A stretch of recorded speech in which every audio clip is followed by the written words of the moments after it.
Et voici la chronique de Jérôme Cassard. Le colonel Doumbouya ne cache pas son aversion pour des âmes pas dociles.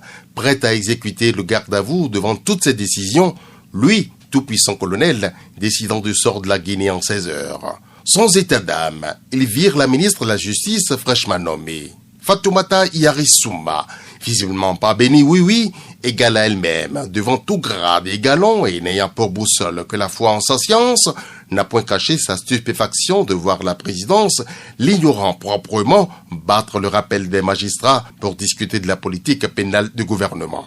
Noble intention certes, mais sans qu'elle en ait eu vent, la responsable voit le ciel lui tomber dessus.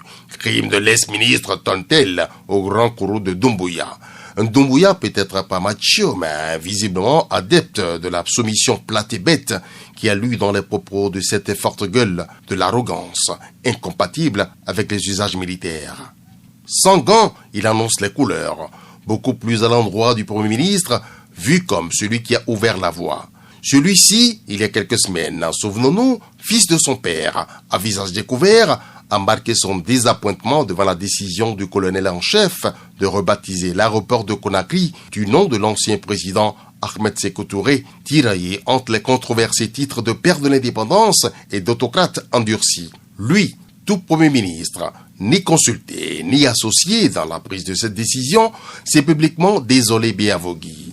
Ce motif de frustration ne serait pas le premier pour l'homme, selon son entourage, qui souffle que c'est ce qui manque le moins dans son quotidien. Oui, Sékou Touré, combattant anticolonialiste de renom, mais de sinistre réputation en matière de droits de l'homme.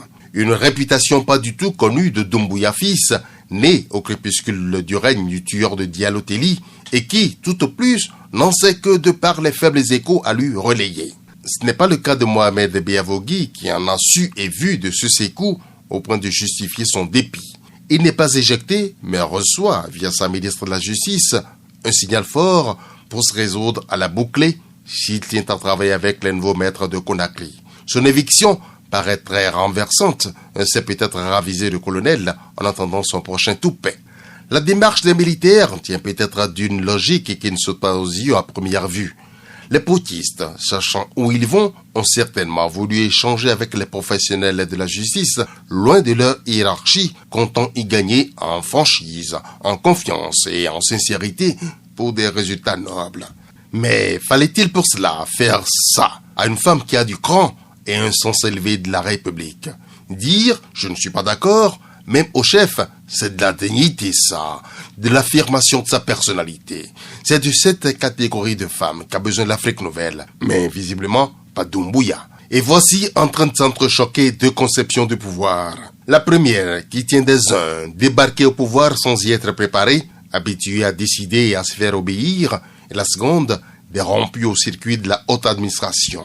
Une certitude, Béavogui, pas militaire, vient de recevoir un signal fort. S'exécuter ou démissionner. Lui qui est aujourd'hui en face d'une équipe dont des actes commencent à appeler bien des interrogations, voire des déceptions, parce que, viscéralement, ont des contradictions.